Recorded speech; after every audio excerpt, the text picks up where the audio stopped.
Hello students. तो linear differential equation with constant coefficient में shortcut method to find particular integral है। इसमें rule number 2 जो है ट्रिग्नोमेट्रिक साइन और ट्रिग्नोमेट्रिक कॉस के लिए है। तो आज का जो एग्जांपल है आपके सामने है d square plus 2d plus 5 equal to sine square t है। यहाँ जो इंडिपेंडेंट वेरिएबल है वो इंडिपेंडेंट वेरिएबल टी है। ये भी आपको अच्छी तरह समझना पड़ेगा। तो यहाँ जब टी है तो यहाँ एक्स के जगह क्या होने वाला है, वो जो फंक्शन है ए टी प्लस बी, या यहाँ क्या होने जाएगा cos of A T plus B जैसा हो जाएगा। और ये जो फंक्शन लेने वाले हैं जनरली हम किस तरह ले सकते हैं, टी ऑफ टी ऐसा जनरल फंक्शन ले सकते हैं, कैपिटल टी ऑफ टी ऐसा जनरल फंक्शन ले सकते हैं।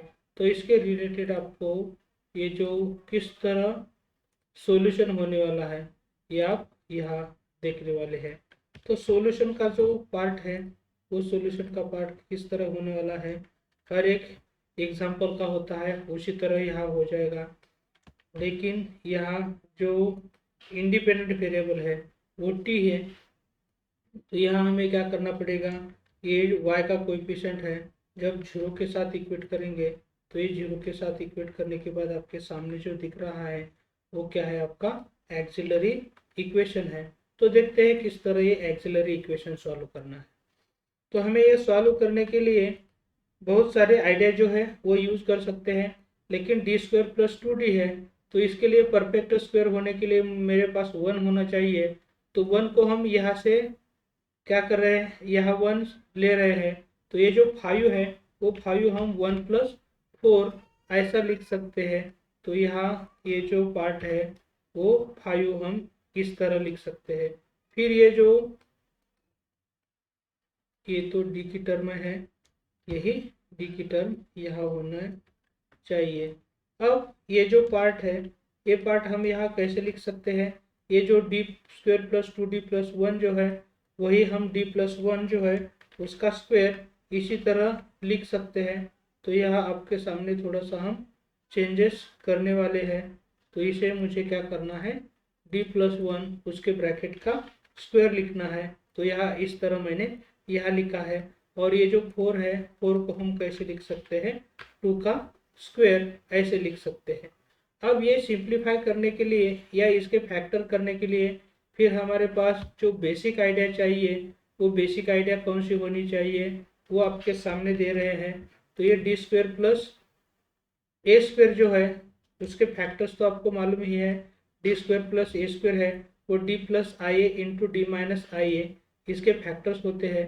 तो इसी तरह इसके फैक्टर्स हम किस तरह लिख सकते हैं ये आपको अच्छी तरह देखना है।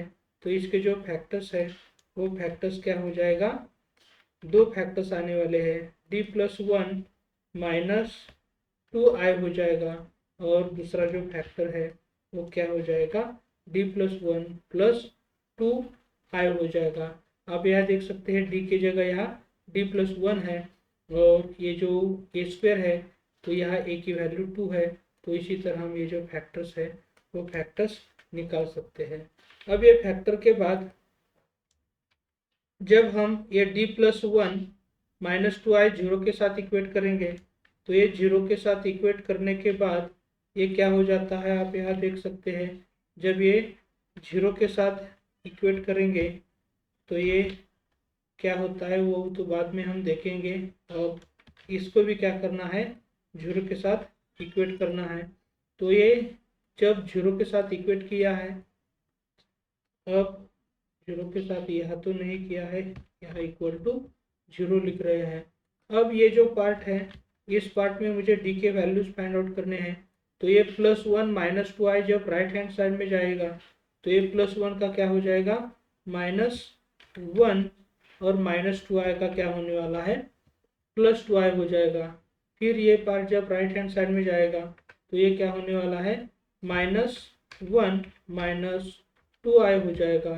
तो ये जो रूट आपके सामने है वही रूट्स, दीज रूट्स आर हम क्या कह सकते हैं, कॉम्प्लेक्स रूट्स है।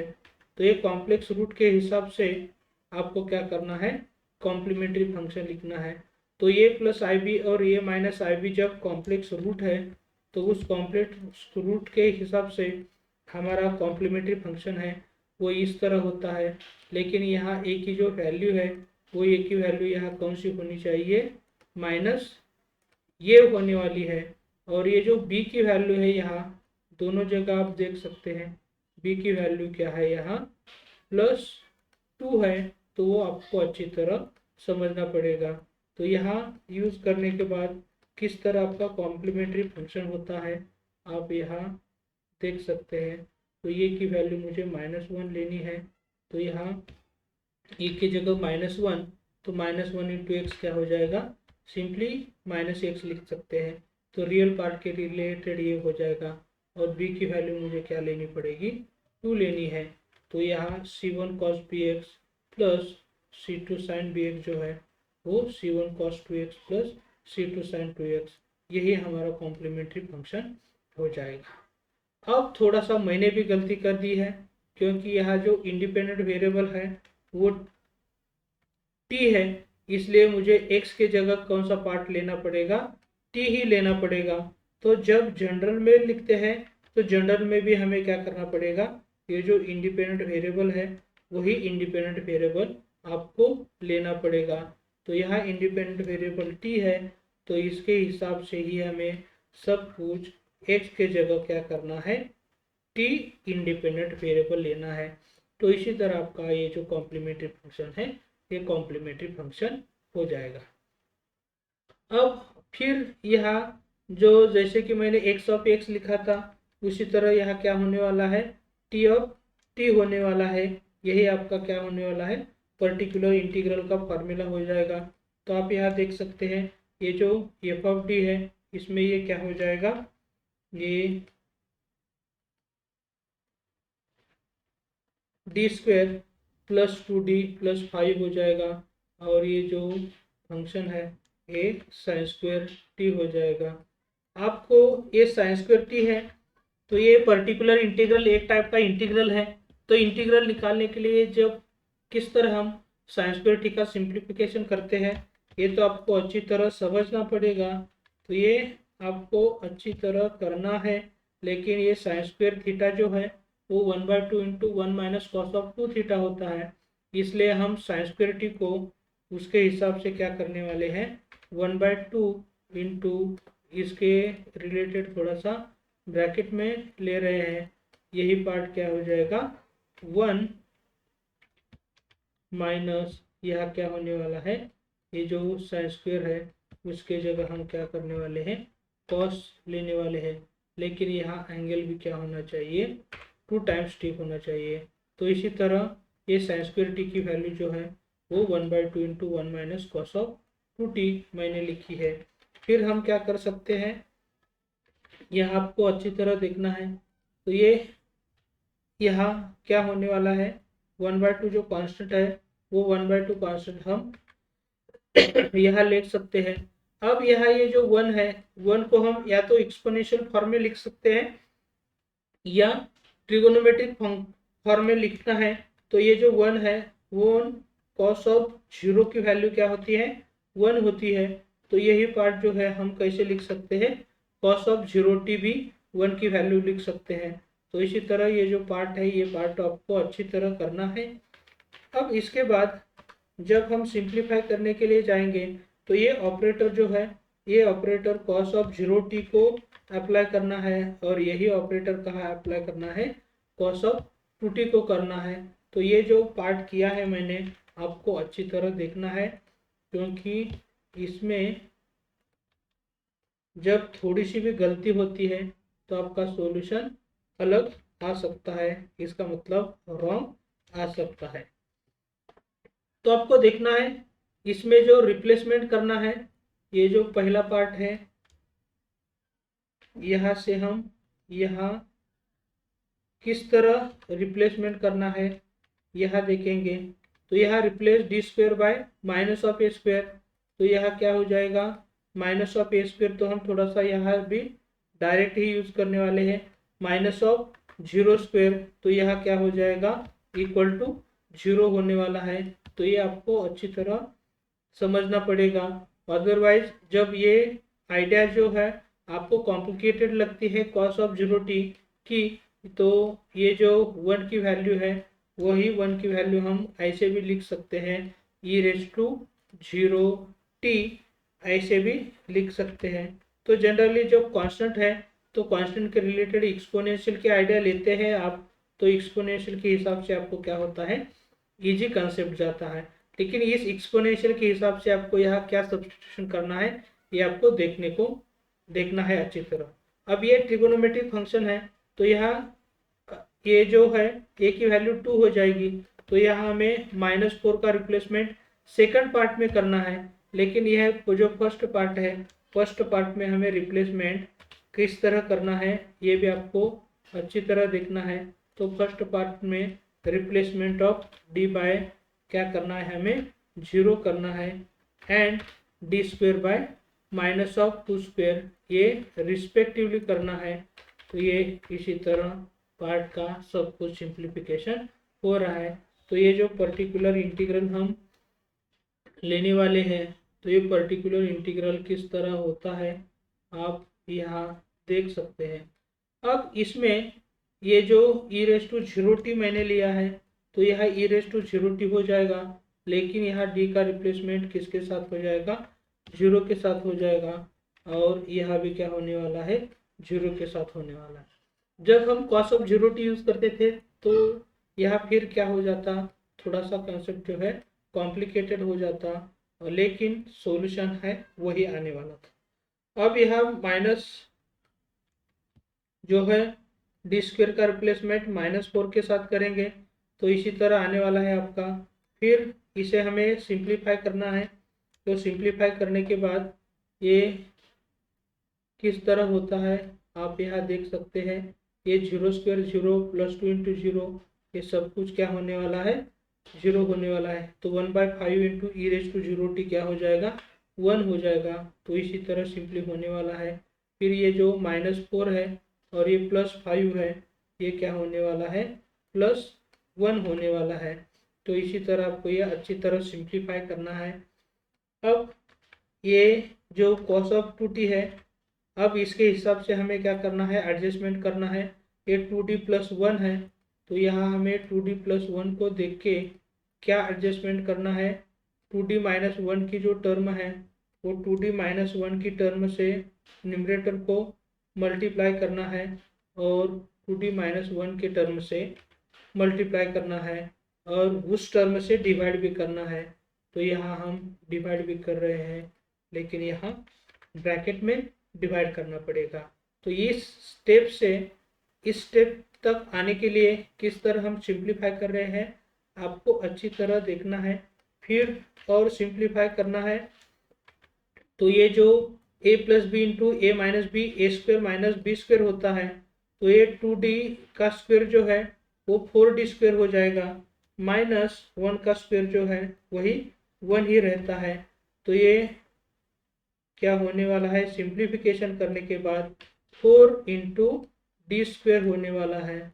तो आपके सामने ये जो d² की टर्म है, ये d² की टर्म हो जाएगी -1। तो ये a + b और a - b यूज करने के बाद इसी तरह आने वाला है। फिर यहाँ हम रिप्लेसमेंट जो करना चाहते हैं, किस तरह रिप्लेसमेंट, यहाँ तो ये पहला रिप्लेसमेंट अब नहीं करना है, तो ये d² का रिप्लेसमेंट यहाँ सिर्फ कौन से पार्ट से करना है, -a² के साथ, मीन्स -4 के साथ करेंगे। तो ये जो पार्ट आपका पर्टिकुलर इंटीग्रल का पार्ट है, तो यही पर्टिकुलर इंटीग्रल का पार्ट किस तरह होता है आप यहाँ देख सकते हैं। फिर ये d² का रिप्लेसमेंट किसके साथ करना है, -4 के साथ करना है। तो ये d² में -4 लिखना है। तो थोड़ा सा हम क्या करने वाले हैं, ये जो टर्म है ये टर्म ब्रैकेट में लिखने वाले हैं, और ब्रैकेट में यहाँ -4 लेना है। बाकी यहाँ तो और कुछ सिंप्लीफिकेशन नहीं करना है। तो देखते हैं नेक्स्ट स्टेप में किस तरह हमारा सिंप्लीफिकेशन होने वाला है। तो ये आप देख सकते हैं 4 × -4 -16 -1 जो है वो क्या होने वाला है, -17 होने वाला है। बाकी सब कुछ एज इट इज़ रहेगा, लेकिन नेक्स्ट स्टेप में ये माइनस जो है और ये माइनस है, वो माइनस माइनस क्या होने वाला है, प्लस होने वाला है। तो ये डिनोमीटर का 17 है, ये हम इस तरह लिख सकते हैं 1/17 ऐसा लिख सकते हैं। लेकिन ये जो 2d-1 है वो 2d-1 को हम थोड़ा सा क्या कर रहे हैं, यहाँ ब्रैकेट में ले रहे हैं। लेकिन ये जो डी ऑपरेटर है यहाँ d/dt हो जाएगा, क्योंकि इंडिपेंडेंट वेरिएबल है उसके हिसाब से हमें क्या करना पड़ता है, ये डी ऑपरेटर लेना पड़ता है। तो ये cos ऑफ 2t कहाँ लेना है, यहाँ डी के जगह लेना है, लेकिन यहाँ डी ऑपरेटर है तो डी ऑपरेट कहाँ होने वाला है, ये जो cos ऑफ 2t है यहाँ होने वाला है, और ये 1 जो कांस्टेंट है तो 1 के मल्टीपल में ये आने वाला है। फिर जब हम ये सिंप्लीफाई करेंगे तो ये किस तरह सिंप्लीफाई होता है आपको अच्छी तरह देखना है।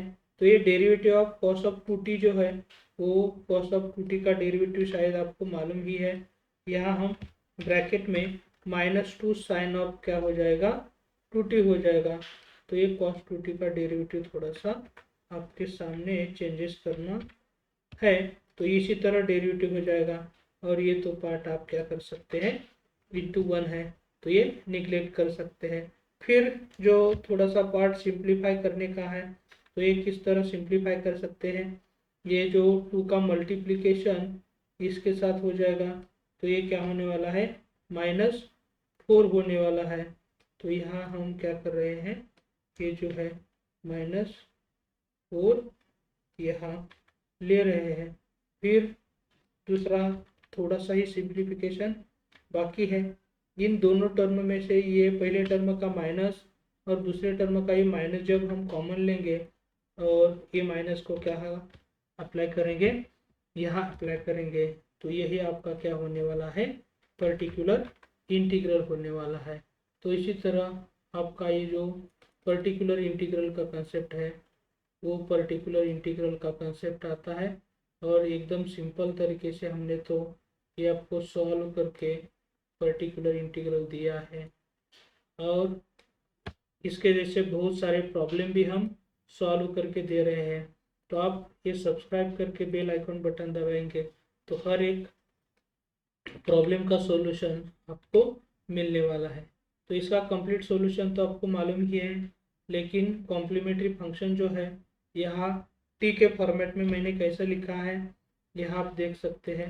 ये टी के फॉर्मेट में इसी तरह हो जाएगा, प्लस पर्टिकुलर इंटीग्रल जो है ये आपका पर्टिकुलर इंटीग्रल होने वाला है। तो इसी तरह आपका ये कंप्लीट सॉल्यूशन हो जाएगा।